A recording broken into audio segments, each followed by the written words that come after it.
اللہ الرحمن الرحیم۔ السلام علیکم ورحمۃ اللہ۔ 7th کلاس ہم باب صوم کا آج آغاز کر چکے ہیں، جس میں ہم نے فتح مکہ والا عنوان پڑھا ہے۔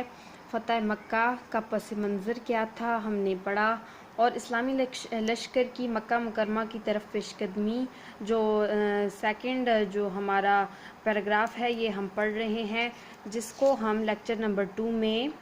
یہاں تک پڑھ چکے ہیں۔ اب ہمارا لیکچر نمبر 3 ہے اور پیج نمبر 30 ہے،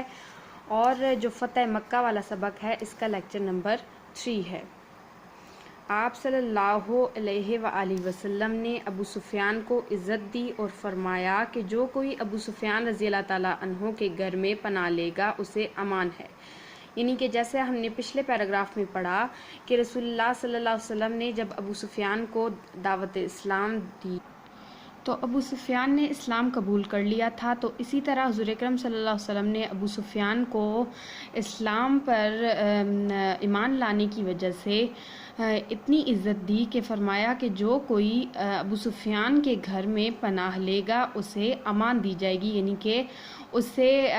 اس کی حفاظت کی جائے گی، اس پر حملہ نہیں کیا جائے گا۔ اس کے علاوہ جو ہتھیار ڈال دے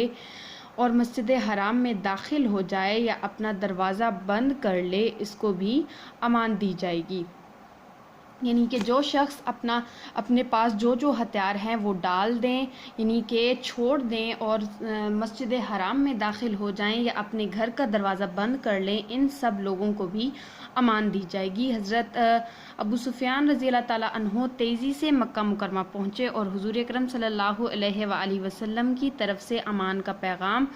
لوگوں کو دیا اور قریش مکہ کو بتایا کہ ان میں مسلمانوں سے لڑنے کی ہمت نہیں ہے۔ تو چونکہ ابو سفیان اس وقت جو ہے ایمان لانے سے پہلے جو ہے ان کا سردار تھا، قریش مکہ کے سرداروں میں سے تھا، تو اس وجہ سے قریش مکہ کے حوصلے جو تھے وہ بھی پست ہو گئے۔ حضور اکرم صلی اللہ علیہ وآلہ وسلم مکہ مکرمہ میں داخل ہوئے اور آپ صلی اللہ علیہ وآلہ وسلم نے اسلامی لشکر کو 4 حصوں میں تقسیم کر دیا۔ حضرت خالد بن ولید رضی اللہ تعالیٰ عنہ کے لشکر سے لڑنے کے لیے قریش کے کچھ جوان آگے آئے، جو معمولی سی جھڑپ میں قریباً 13 لاشیں چھوڑ کر بھاگ گئے۔ یعنی کہ قریش نے پھر بھی آخری کوشش کرنے کی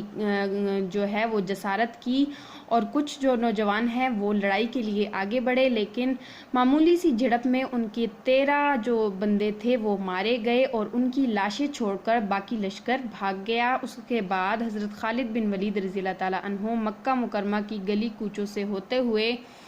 کوہ صفا پر حضور اکرم صلی اللہ علیہ وآلہ وسلم سے جا ملے۔ پھر اس کے بعد مسجد حرام میں داخلہ، یعنی کہ یہ سب کچھ ہونے کے بعد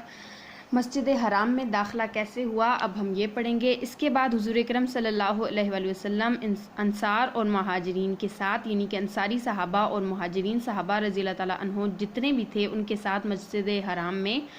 داخل ہوئے، حجر اسود کو چوما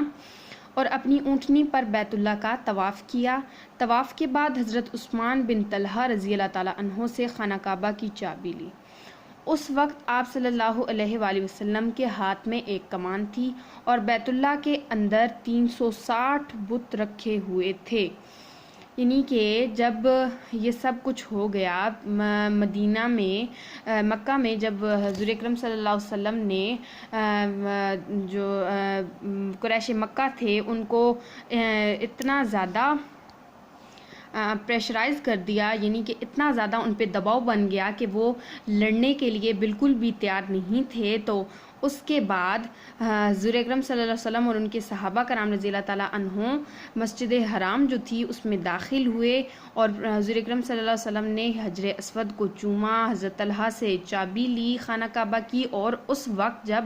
حضور اکرم صلی اللہ علیہ وسلم مسجد حرام میں داخل ہوئے تھے تو بیت اللہ کے اندر 360 بت جو ہے رکھے ہوئے تھے جن کی قریش مکہ پوجا کیا کرتے تھے۔ آپ صلی اللہ علیہ وآلہ وسلم نے اسی کمان سے خانہ کعبہ کے اندر رکھے ہوئے تمام بت گرا دیے۔ آپ صلی اللہ علیہ وسلم بتوں کو ٹھوکر مارتے جاتے اور کہتے جاتے تھے کہ جاء الحق وزہق الباطل، حق آ گیا، وزہق الباطل اور باطل مٹ گیا، ان الباطل کان زہوقا، کہ بے شک باطل تو مٹنے ہی والا تھا۔ آپ صلی اللہ علیہ وآلہ وسلم نے خانہ کعبہ کے اندر نماز ادا فرمائی، باہر تشریف لائے، مسجد حرام میں صفیں بنائے، قریش مکہ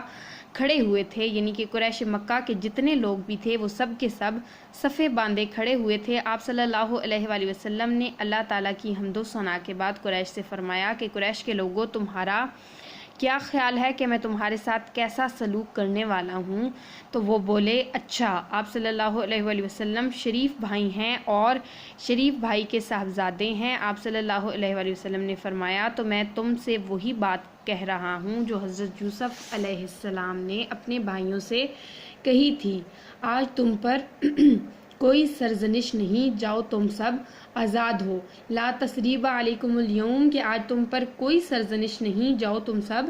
آزاد ہو۔ اس موقع پر آپ صلی اللہ علیہ وآلہ وسلم نے عفو و درگزر سے کام لیتے ہوئے قریش مکہ کو معاف کر دیا اور کعبۃ اللہ شریف میں